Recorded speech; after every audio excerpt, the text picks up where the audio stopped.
Pensa a seguinte situação. Pensa comigo aqui honestamente. Tu vota para senador. Sabe quando é que tu vai encontrar esse sujeito de novo? Em 8 anos. Pensa que com 18 anos tu não pode ser candidato ao Senado, tem que ser 35. O que significa? Que tem que ser alguém já testado no sistema político e com fidelidade à classe dominante. Veja no Senado quem está lá. Só os chamados cardeais da política, ex-governadores, etc. Só gente graúda. Esse sistema, quando a gente consegue alguma coisa na Câmara de Deputados, lá o Senado é um cadeado. Isso foi pensado lá atrás, no século XIX no Brasil, a função do Senado brasileiro. É uma casa constituída. Tu vota hoje para senador, tu se encontra daqui a 8 anos. Sabe como é que será a vida daqui a 8 anos? Alguém arrisca como é que será a vida daqui a 8 anos? Esse sujeito decide tudo. Veja como esse senador, ele fica completamente descolado da vontade da população. Ele pode votar contra tudo que foi durante 6 anos e virar simpático nos últimos 2. Ou seja, ele aprova todas as leis contra os estudantes, contra os professores, para fechar a Federal do Piauí. Ele já, nos últimos 2 anos ele pega uma iniciativa parlamentar e diz, vamos criar a Universidade Federal do Piauí. E a massa vota nele, percebe? Porque é longe, 8 anos, tem que acabar com isso. O sistema político é incapaz de acabar com o financiamento privado de campanha, com o Senado, com o tempo de televisão, etc, etc, etc. Não há possibilidade de renovação. Aplicar o ficha limpa é um problema. O que eu quero dizer? Não só os partidos não representam, como o sistema não tem capacidade de renovação. Isso é a crise política. A crise política, portanto, não tem a ver com a corrupção. A corrupção é um componente dela, não é sua origem, não é sua explicação. O fundamental é que esse sistema político é incapaz de representar qualquer um de nós e, sobretudo, os interesses antagônicos da sociedade brasileira. O que eu quero dizer? As classes subalternas, os trabalhadores, os operários, aqueles desvalidos, essa massa de desempregados, subempregados, esses que conformam 80% da população economicamente ativa, os trabalhadores que criam a riqueza no Brasil, estamos sem a representação política e não encontraremos nesse sistema, exceto se tiver a Revolução Brasileira, que eu vou falar. O desenvolvimento capitalista brasileiro funciona na base de algumas características. Primeira delas, a superexploração da força de trabalho. Não tem conversa. É muito bom falar disso agora. Sabe por quê? Porque, precisamente, durante o segundo mandato do presidente Lula, se criou a ilusão de que o país tinha tirado da miséria 30 milhões de trabalhadores e colocado nas classes médias 40 milhões de trabalhadores. Os petistas anunciavam isso e os tucanos nunca desmentiram isso, validavam isso. Tucano é um bicho esperto. Esse era o discurso. Eu fui pegar os dados da Secretaria Especial de Assuntos Estratégicos da Presidência da República e fui pegar os dados para ver o que tipificava um sujeito de classe média. E um sujeito de classe média alta era aquele que ganhava entre 739 e 1.039 reais. O sujeito que fez essa tipologia, ele mesmo não queria participar da classe média. Eu quero dizer, vou repetir, a classe média alta no Brasil passou a ser aquele sujeito, aquele indivíduo, aquele trabalhador, que ganhava entre 739 e 1.039 reais. Ou seja, a lei que mais funciona aqui é essa lei da superexploração. A população não poderá adquirir um salário mínimo necessário calculado pelo Diese, que é esse salário mínimo de R$ 3.700 que devia ser hoje, de acordo com a legislação implantada por Getúlio Vargas após a Segunda Guerra Mundial. Esse é o ponto fundamental. Se isso é assim, nós observamos que ainda que possa ter uma bolha de consumo, marcada pelo quê? Pela diminuição do desemprego, que chegou à taxa mais baixa no Brasil, foi 4,7% no segundo mandato da presidente Dilma, desculpe, no final do primeiro mandato da presidente Dilma, a taxa de desemprego mais baixa da história do capitalismo, 4,7%. Que tipo de emprego? Olha, empregos que foram criados, sobretudo, até 1 e 2 salários mínimos. E depois da crise de 2007, 2008, nenhum salário mínimo, meio salário mínimo. Salários muito baixos. Com salário baseado na superexploração, não podemos ter nunca a constituição de um mercado interno de massas. Não pode haver um mercado interno de massas. Esse é o ponto essencial. O que caracteriza o mercado interno vital? 3 condições essenciais. Primeiro, poder de compra dos trabalhadores, salário. Foi assim nos Estados Unidos, vou explicar como. Segundo, a reforma agrária. Foi assim na França, foi assim na Inglaterra, foi assim nos Estados Unidos. Tem que ter a reforma agrária. Se não tem a reforma agrária, não tem mercado interno de massa. Porque é a reforma agrária que vai produzir alimentos para a expansão da força de trabalho. Percebe? Então nós vamos ver a situação do crédito no Brasil, é um absurdo para a reforma agrária. No auge da presidente Dilma, o volume maior de recursos para a agricultura familiar foi 39 bilhões de reais no Banco do Brasil. Enquanto para o latifúndio foi 179 bi. Para a agricultura de exportação, um volume de recursos extraordinário. Para a agricultura familiar, que é responsável por 72% de tudo que o brasileiro come, o crédito reduzido. Se não faz a reforma agrária, não tem alimento barato. Se não tem alimento barato, não desvaloriza a força de trabalho. Se não desvaloriza a força de trabalho, não dá o lucro para o capitalista. Eu estou reproduzindo aqui não uma receita de Marx, estou reproduzindo aqui a receita que Davi Ricardo explicou para a Inglaterra. Por que os ingleses fizeram a reforma agrária? Estavam contra o latifúndio, estavam contra os proprietários de terra. Claro, os ingleses lançaram mão logo da Irlanda, foram lá e ocuparam a terra dos irlandeses, os irlandeses foram expulsos para a Inglaterra e os irlandeses produziam a batata que o inglês comia.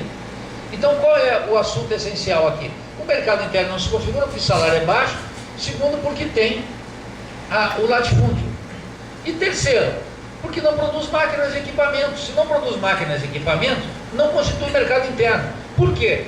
Máquina e equipamento é fundamental para substituir trabalho vivo por trabalho morto. Qual é a receita dos Estados Unidos? Que esses liberalzinhos aí não explicam. E que eu quero discutir aqui. E se tiver algum problema, saímos no braço lá fora. O que eu quero dizer aqui para vocês, meus queridos? Quero dizer o seguinte: como é que era nos Estados Unidos? Nos Estados Unidos, o Adam Smith explica na Riqueza das Nações. O Adam Smith diz lá: olha, a Inglaterra é mais rica, mas os Estados Unidos é mais próspero. Por quê? Por quê? Porque o salário nos Estados Unidos era elevado. O salário era elevado. Por quê? Porque o inglês que chegava lá nos Estados Unidos, ele podia escolher ser assalariado ou ir fazer a corrida para o oeste, matar os indígenas todos, tirar aquelas terras lá. Ele escolhia virar proprietário. Muita gente escolhia virar proprietário. Muito pouca gente se assalariava. O que significava? O salário tinha que ser elevado. Tinha uma pressão contra o salário baixo, porque o sujeito podia escolher. Lembra aqueles filmes do Velho Oeste, hollywoodiano, que saem aquelas carroças buscando terras, etc., ocupando as terras dos indígenas? Aquilo é uma grande reforma agrária que se faz nos Estados Unidos contra os povos originários de lá. E vão expandindo, vai produzindo riqueza, aumenta a renda da terra, e os salários tendem a elevar. Quando os salários tendem a ser elevados nos Estados Unidos, qual é a saída dos capitalistas? Primeiro, dá pau nos sindicatos, reprime as greves, etc. Segundo, não tem alternativa. Colocar máquinas e equipamentos no lugar da força de trabalho. Começa a desenvolver o departamento de produção de máquinas e equipamentos. E vai elevar a produtividade do trabalho. Percebe? Agora, para fazer isso, os Estados Unidos fez o quê? Duas coisas. Fechou o mercado interno. Protecionismo completo. E segundo, Abraham Lincoln, né? O que fez o Lincoln? O que ele fez? Ele mandou bala contra os latifundiários, contra o escravagismo. Ou vocês acham que o Lincoln tinha compaixão pelos negros? Nenhuma. Ele era a favor do capitalismo. E ele pegou e disse: olha aqui, esses caras no sul querem o quê? Querem ampliação da terra. Querem o quê? Exportar algodão para a Inglaterra. Querem o quê? Manter o latifúndio. E querem manter o latifúndio com base na mão de obra escravocrata. O norte, que era industrial, queria o quê? A indústria queria o quê? Trabalho assalariado. Chegou um momento que ele disse assim: bom, isso aqui não vai se resolver por bem, vai se resolver por mal. Mandou bala, uma guerra civil, a guerra contra o sul. Quem ganhou? O norte ganhou. Protecionismo, mercado interno, salários em elevação, e aí o quê? Substituição da força de trabalho escrava por trabalho assalariado, e, sobretudo, substituição do trabalho assalariado com tendência de salário elevado por máquinas e equipamentos. O ciclo que era vicioso, para usar essa expressão horrorosa dos economistas da Unicamp, se tornou virtuoso. Por quê? É assim que se faz capitalismo. O capitalismo se faz com o mercado interno, protegido, não com abertura. Nenhum país na história da humanidade cresceu, se desenvolveu com abertura do mercado. Nenhum. Eu quero que venha aqui alguém me dizer qual é. Vai ser uma descoberta. Eu vou dar o prêmio Nobel para o sujeito. Nenhum. Como é que fez a França? A França fechou o mercado interno e fez um laissez-faire, seu passeio para aqui para fora. E os ingleses? Protecionismo completo. E o livre-cambismo? Doutrina para fora. Nunca aplicaram. E os Estados Unidos? Livre comércio, tratado de livre comércio. Vai vender um pé de alface lá dentro. Uma dificuldade imensa. Não consegue mercado interno ultra protegido. É assim que faz. Então, no Brasil, o plano real era a economia política do desenvolvimento capitalista ao estilo subdesenvolvido. O que significa? Não poderia tocar no mercado interno e tinha que manter salários baixos. E foi o que fez. Salários completamente baixos. No auge, quero dizer assim, no auge do segundo mandato do presidente Lula, com grau de popularidade de 82% quando ele saiu. O que significava? Programas sociais. Não é salário. Ser economista tem que saber. E aqui faço uma crítica. O que o petismo fez? O petismo fez a digestão moral da pobreza. Não combateu a pobreza. Quero deixar bem claro. Um Bolsa Família tem que ter. Porque o sujeito tem fome amanhã de manhã. Então tem que ter. Lá nos Estados Unidos, tem uns abobados aí que acham. Isso aqui lá nos Estados Unidos tem 54 milhões de pessoas que recebem ajuda federal. Quero dizer, lá nos Estados Unidos, esses liberalzinhos de quinta aí, ficam lendo a Veja, de 8ª categoria, lá nos Estados Unidos, na Catedral, tem 54 milhões de pessoas que vivem de ajuda federal. E sabe por que tem que ser assim? Porque se tirar aquela ajuda, vira uma convulsão lá, eles se matam. Vocês veem como é que é o conflito racial dentro dos Estados Unidos. Você veja como é que é a situação da população negra nos Estados Unidos.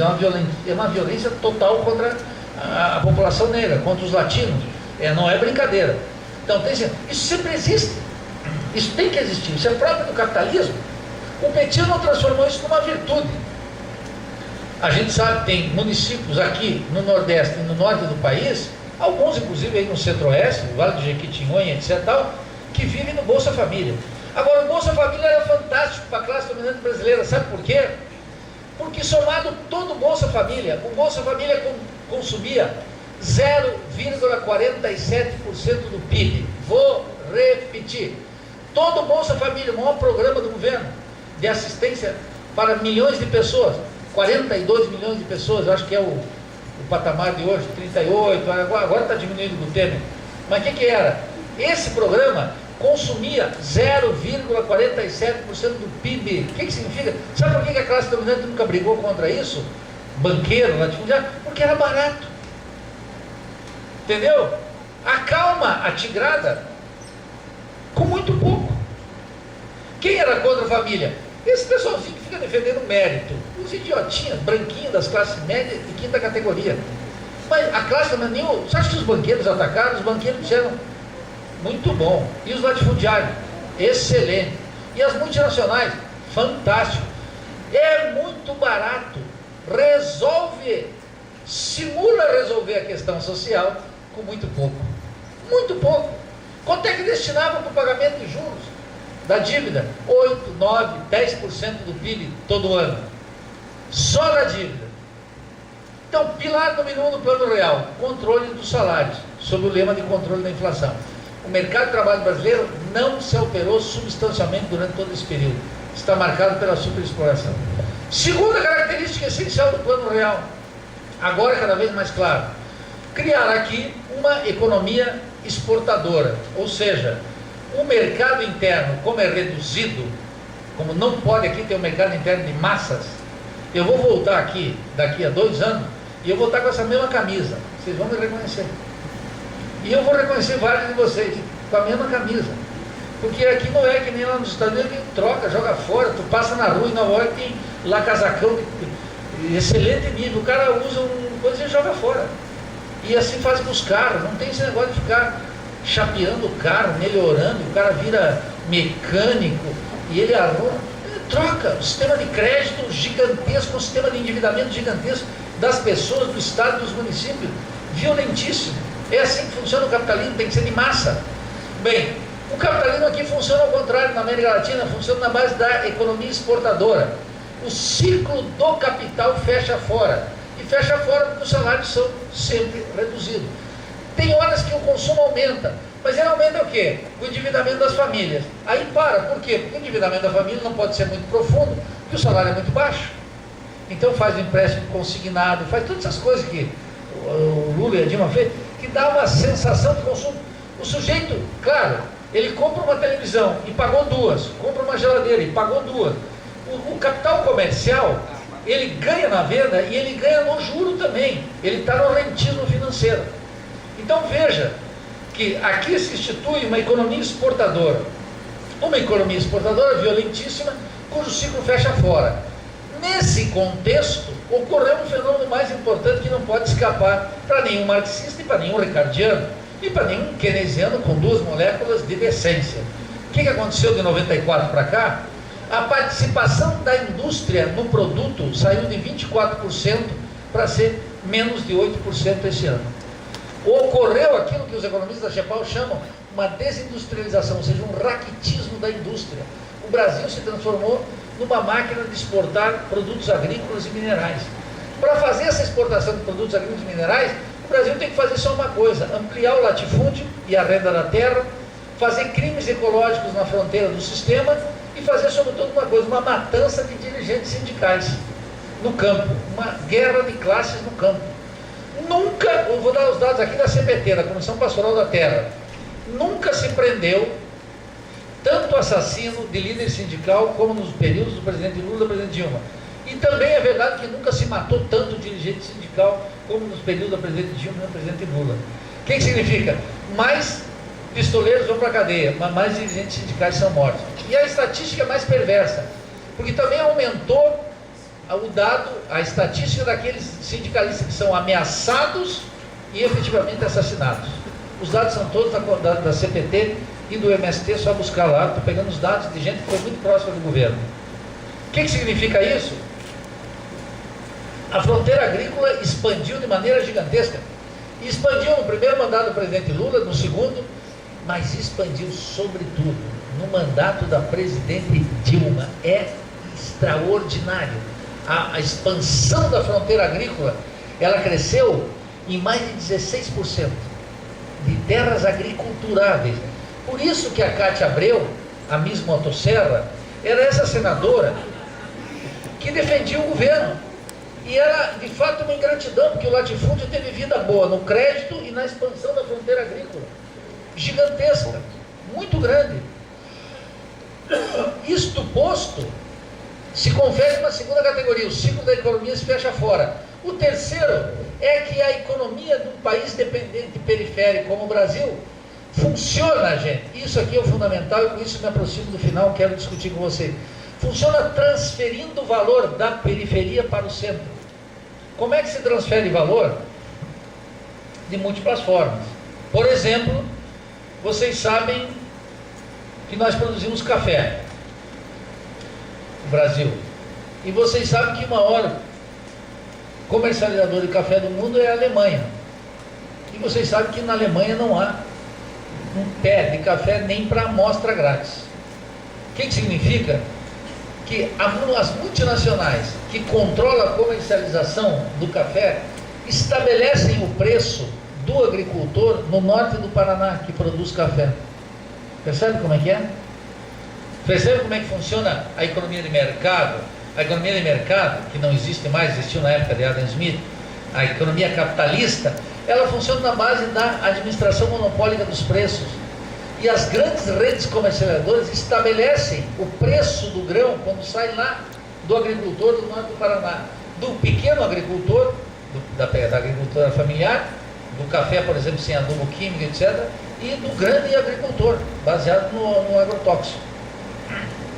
Bem, essa é uma transferência de valor gigantesca. Nós colocamos muito trabalho aqui e o nosso trabalho é pouco remunerado pelos preços internacionais.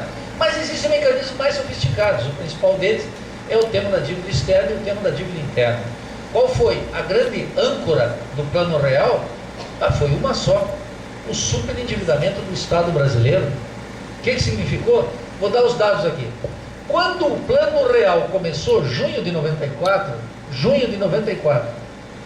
a dívida pública interna brasileira era de 64 bilhões de reais, quase nada. O presidente Fernando Henrique Cardoso terminou o seu 8º ano no governo e deixou a dívida em 720 bilhões, multiplicou por 10. O presidente Lula terminou seus 8 anos e deixou em 1,5 trilhão.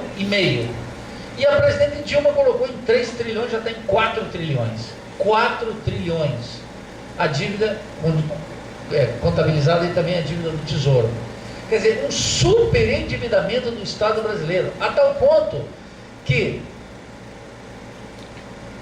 do orçamento brasileiro, da arrecadação de impostos, mais de tudo que o Estado arrecada vendendo empresas, que são as duas fontes principais da arrecadação, o governo gasta todo ano 42, 43, 44, 48% de tudo que arrecada com pagamento de parte dos juros, das comissões, das taxas, e o resto é capitalizado. Então, de tal maneira que se paga uma metade do orçamento em dívida e a dívida segue crescendo. O que se configurou aqui? Um capitalismo de caráter rentístico. Quem participa dessa festa? Os estudantes da Federal do Piauí? Não. Tem uns liberalzinhos idiotas que dizem, mas você pode comprar título pelo Tesouro Direto. E sabe quanto por cento do conjunto da dívida está na mão de pessoas assim? 3%. 97% está na mão dos grandes detentores. Quem são os grandes detentores? 25, 30 grupos que são os dealers autorizados pelo Banco Central, que vão ao leilão da dívida e ganham essa dívida. Ganham essa dívida não para cobrar do governo, para fazer o governo refinanciar.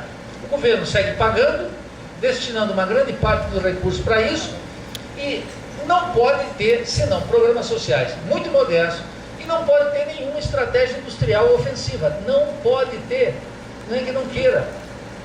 O que acontece com os nossos keynesianos, minha querida Fernanda? É que os keynesianos nossos não querem brigar com os baís. Então imagine, superexploração vigente no mercado de trabalho. Segundo, mercado interno atrofiado, porque o que conta é a economia exportadora. E terceiro, rentismo e parasitismo estatal sobre o Estado. O que significa isso? Vida miserável assegurada por mais de 5 gerações para todos nós. Esse é o desenvolvimento capitalista no Brasil. Esse é o desenvolvimento do subdesenvolvimento dito por Fernando Henrique, por André Gunder Frank e Mauro Marinho, meu guru. Isso que está em curso. Ora, esse sistema esgotou. Porque esse sistema esgota por quê? Esgota porque ele depende, em primeiro lugar, do mercado mundial, do preço dos produtos agrícolas e minerais. Quando esses preços estão bem, como tiveram a partir do 3º ano do primeiro mandato do presidente Lula até o último ano, até o primeiro ano da presidente Dilma, do primeiro mandato, o Brasil teve uma certa sensação de bonança. Os preços das mercadorias que nós exportávamos eram muito elevados e entrou uma renda na terra. Foi isso que garantiu uma folguinha, nada mais. Mas nós sabemos que o comportamento dos preços em escala mundial é aquilo que a CEPAL chamou de uma deterioração dos termos de troca e que na literatura marxista chama os termos de intercâmbio desigual. O intercâmbio desigual está dado não porque exporta produto agrícola, importa mineral e industrial, mas porque exporta produtos com baixa composição orgânica e importa produtos com alta composição orgânica. De maneira que nós transferimos valor para lá e pegamos menos valor quando compramos mercadoria com alta densidade tecnológica.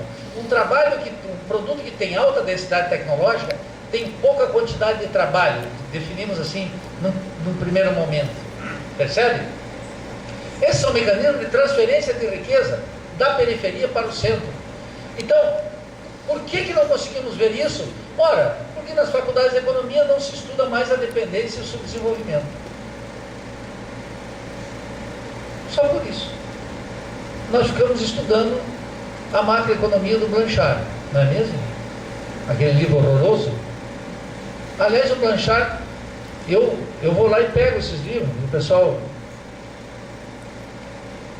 Porque não se trata de sectarismo. Eu fui ler lá a parte sobre desenvolvimento do Blanchard. Um horror. E é muito bom porque ele começa o livro do Blanchard e começa dizendo assim: olha, aqui vamos dar um giro pela economia do mundo. No Japão tem isso, na Europa tem isso, nos Estados Unidos tem isso. No resto do mundo não tem pensamento econômico. Percebe como é que é? E o pessoal... Aí o Blanchard vai lá e diz assim: olha, o Blanchard do manual de macro é o Blanchard do ajuste fiscal. Mas o Blanchard, que foi do Fundo Monetário, escreveu 2 textinhos em inglês com 3 assessores dele, dizendo o seguinte: olha, entre a recessão e uma estagflação, é melhor a gente adotar o seguinte, uma certa tolerância com a inflação. Tem 2 textos dele agora que diferem do manual. Agora, os professores de macro continuam entrando em sala de aula com o manual do Blanchard, sem se dar conta que o Blanchard professor e o Blanchard diretor do Fundo Monetário Internacional são 2 figuras completamente diferentes. E eu recomendo que acreditem mais no diretor do Fundo Monetário Internacional do que no professorzinho do manual. Porque no FMI ele tem um problema concreto, ele tem que conduzir a economia mundial. Eles conduzem de maneira desastrada, mas eles ficam orientando governos na periferia capitalista. Lá nos Estados Unidos, na Europa, ninguém dá bola para o Fundo Monetário Internacional. Mas na África, na Ásia, aqui na América Latina, o pessoal dá, que é um pessoal colonizado, um pessoal muito estúpido, né? Dá. E como já vem programado para aceitar as ideias do Fundo Monetário Internacional, o Banco Mundial vão aplicando de maneira total. E acho que estão pegando aquele manual de 5ª categoria, como o PINTIC, esses manuais de macro, micro. A carreira do economista, ela está atravessada por manuais de introdução à economia, manual de economia monetária, manual de macroeconomia, manual de microeconomia, todos from United States. Do you know? That's the question. É assim, observem. É espantoso.